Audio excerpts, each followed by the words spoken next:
So children, unification of countries in Europe, ये countries के बारे में पढ़ेंगे हम कि कैसे ये कंट्रीज़ यूनिफाइड हुई, क्या प्रॉब्लम्स हुई। सो अभी तक हमने आपको इसका एक बैकग्राउंड समझा दिया कि कैसे कहाँ पे क्या क्या प्रॉब्लम चल रही थी। अब आते हैं यूनिफिकेशन पे। So first of all will know about the Germany. अभी हमने पढ़ा फ्रैंकफर्ट पार्लियामेंट में मिडिल क्लास लोग 831 मेंबर्स इलेक्ट होकर आए थे, लेकिन चूंकि इन्होंने अपना वादा पूरा नहीं किया इसलिए इनको सपोर्ट जो मिला था आर्टिशंस और वीवर्स से वापस ले लिया गया। लेकिन फिर भी क्या हो गया कि ये लोग हार नहीं माने और फिर भी कोशिश किए। So it start with the Frankfurt parliament started movements but failed under king William 6 of Prussia. Start किया था लेकिन फेल हो गए। After losing all German national assembly they who liberals did not lose hope, इन्होंने हार नहीं मानी। And with the help of Junkers, Junkers बोलते हैं large land owners of Russia, they led by Prussia and they revolted, इन लोगों ने फिर से रिवोल्ट किया। उस टाइम के जो सीएम थे Otto von Bismarck was the architect of Germany, इनको आर्किटेक्ट बोला जाता है क्योंकि इन्हीं के आप कह सकते हैं कि व्यू में, इन्हीं के एक सपोर्ट में जर्मनी का यूनिफिकेशन स्टार्ट हुआ with the help of Prussian army and bureaucracy. 7 year Wars हुआ, जर्मनी का 7 साल तक वॉर चला फ्रॉम 1864 टू 1870। किससे वॉर हुआ? First Austria, then Denmark and then France. After that what happened? Prussia won at last.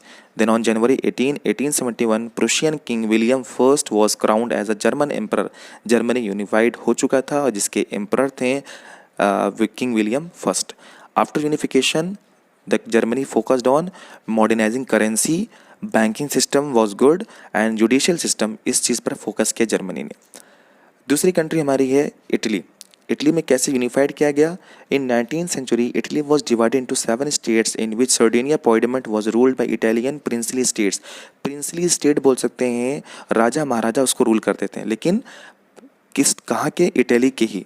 पूरे Italy में सिर्फ एक ही जगह थी जहाँ पर इटली के खुद के राजा महाराजा रूल करते थे, अदरवाइज बाकी कंट्रीज को रूल करने वाले अलग थे। जैसे north was under Austrian Habsburg, centre was under pope, south was under bourbon king of Spain. ये देखिए पूरे इटली में ये तीनों जगह के अलग अलग रूल करने वाले थे, सिर्फ और सिर्फ किस जगह को रूल करने वाले इटालियन थे?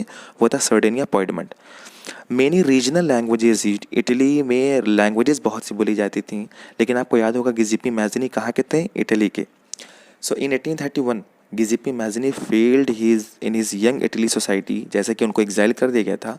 Movement was led by CM Cavour of Piedmont, he is the known as the real maker of Italy.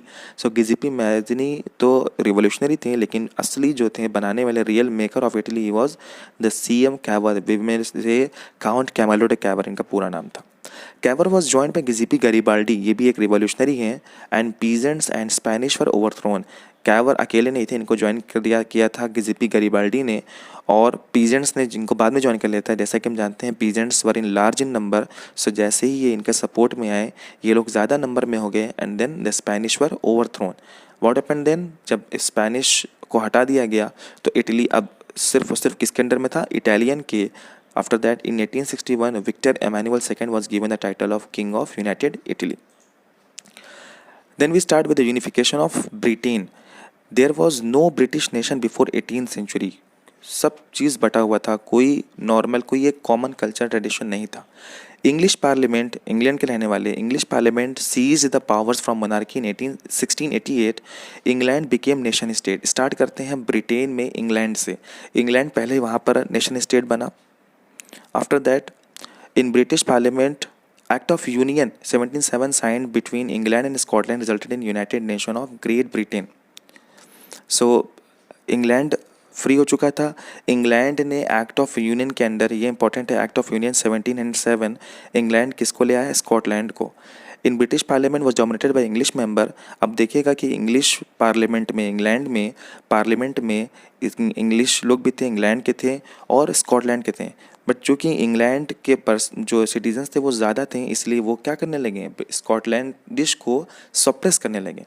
तो बट उनको मजबूरी थी, वो उनको उसमें रहना था, इंग्लैंड के साथ रहना था। अब इंग्लैंड ने सोचा कि हम क्यों ना आयरलैंड को भी अपने साथ ले लें। सो इंग्लैंड ने क्या किया? आयरलैंड को भी अपने साथ लिया। आयरलैंड